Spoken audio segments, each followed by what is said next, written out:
RimWorld has always been about stories of survival, madness, and unexpected beauty in the most brutal places imaginable. With the Odyssey DLC, the planet itself has changed. Entirely new biomes have appeared, each with its own secrets, dangers, and rules that in some way defy what you thought you knew about the game.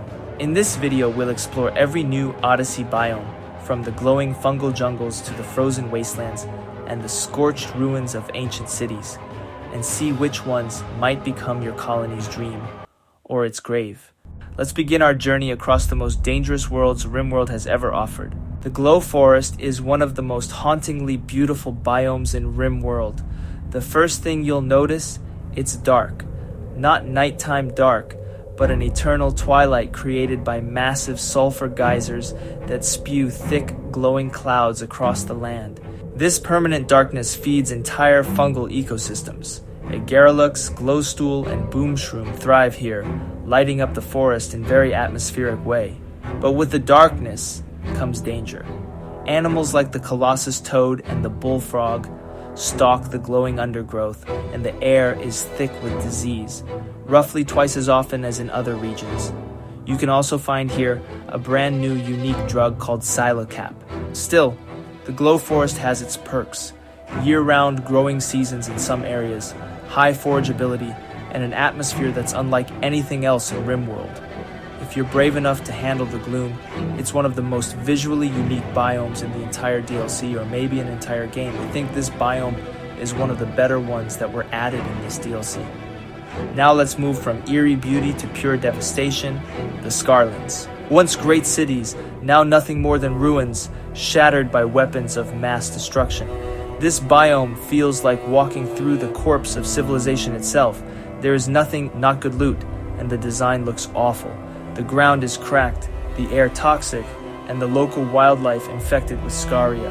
Water here will kill you. The Scarlands look cool at first glance, post-apocalyptic, almost cinematic, but they're very boring biome. The loot is terrible, maybe 4 components if you're lucky. You'll spend more time fighting diseases and mechanoids than building a colony. It's an atmospheric biome, but one that tests your patience more than your skill. Perfect if you want to suffer, but I think this biome could have been done much better. Design not good, loot is terrible, and unfortunately, this biome doesn't offer you anything new or good. At first glance, the Grassland biome seems like the easiest one, a vast open expanse filled with tall yellow grass and a gentle breeze, but looks can deceive. It's a great place for farming and ranching, sure. Animals like buffalo, bison, and even mastodons roam freely. But with almost no trees and no steam geysers, resources are scarce, so don't expect any rich gameplay. If a dry thunderstorm hits, the entire map can go up in flames within minutes, which you really don't want, just because everything will burn to ashes, or if you have a weaker computer, it will burn to ashes too. But jokes aside, this biome is relatively well optimized. It's a biome that punishes carelessness and rewards good planning if you are lucky. Grasslands feel simple, even peaceful, but that illusion can vanish the moment nature decides you've had enough good luck. It's the perfect example of RimWorld's cruel balance between calm and chaos. In general, I consider this biome to be above average. It frees you from the RimWorld stereotype a bit and allows you to try new ways of playing. The Glacial Plain looks like something carved out by time itself. A landscape sculpted by ancient glaciers that have stripped away everything soft and left behind nothing but cold stone and ice. The horizon feels endless here. There are no forests, no fertile soil, almost no signs of life at all. Just silence, wind, and the crunch of snow beneath your colonist's boots. There's no forageable food, no easy way to grow crops, and only a few stubborn plants manage to survive. Small patches of moss, some fireweed, and maybe a single wild heel root clinging to life between cracks in the permafrost. It's a place that punishes every mistake, where even a small miscalculation in temperature or timing can end your colony in hours. Yet, that's what makes the Glacial Plain strangely fascinating. Despite the desolation, life finds a way, and the creatures that roam here are some of the toughest in RimWorld. You might see herds of muskox or moose moving slowly through the snow, or a massive great wolf watching from the ridgeline, blending into the fog. Not every animal will be nice to you. There are some dangerous predators like fast and aggressive wolverines. They are capable of killing your weakest pawns if hunger drives them close. And then there's the scimitar cat, a terrifying apex predator with blade-like fangs and the speed of a nightmare. If you see one on the map, you're not the hunter, you're the prey. Survival in the glacial plain depends entirely on your playstyle. Every log of wood will matter in early days. Every spark of fire and every piece of clothing you craft is a matter of life and death. Solar panels barely work in the long polar nights. It's not quite as hopeless as sea ice, but it's close enough to feel like it. Here, progress is measured not in wealth or technology, but in survival.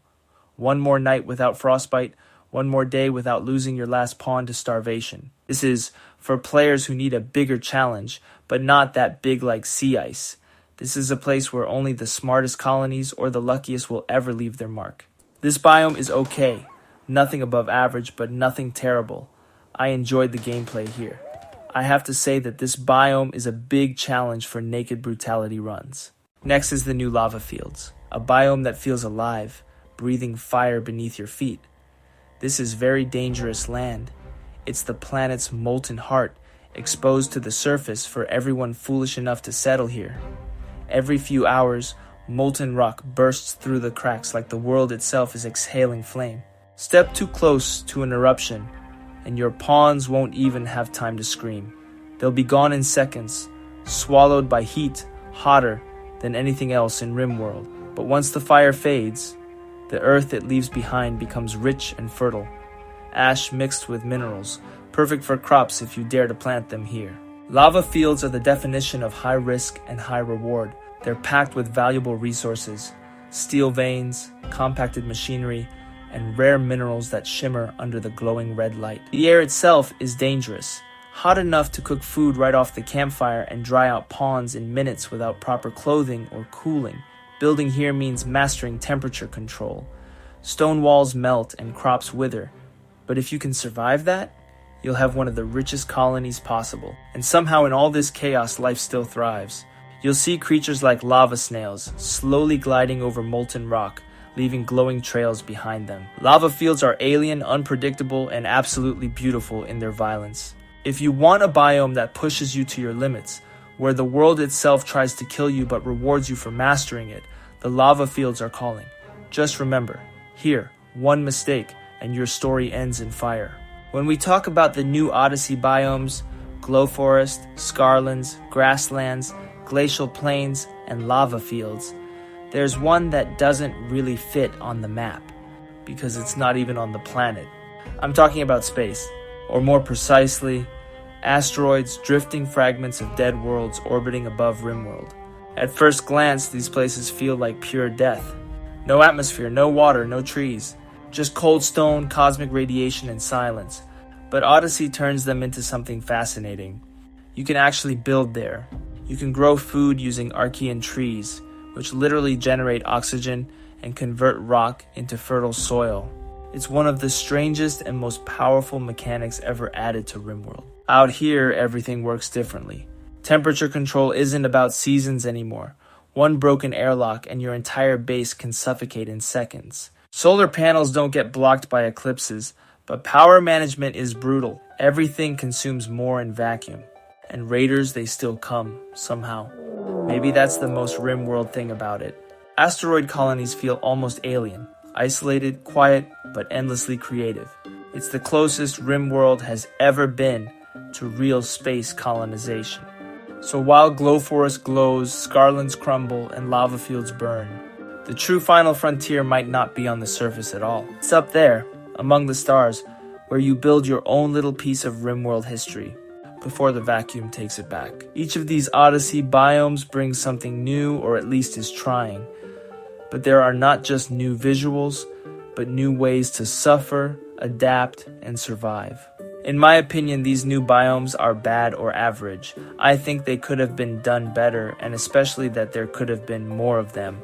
But in general, I am not happy with the Odyssey DLC. In my opinion, this DLC is not worth 25 euros or whatever. But that is a story for another video. Whether you're building a fungal fortress in the Glowforest, scavenging the ashes of the Scarlands, or trying not to melt in the lava fields, every map tells a different story. That's the magic of RimWorld. It never runs out of ways to test you. Which biome is your favorite? Let me know in the comments. And if you enjoyed this exploration, make sure to like and subscribe for more RimWorld deep dives. I hope you enjoyed this video, and until next time, stay alive out there. Good night.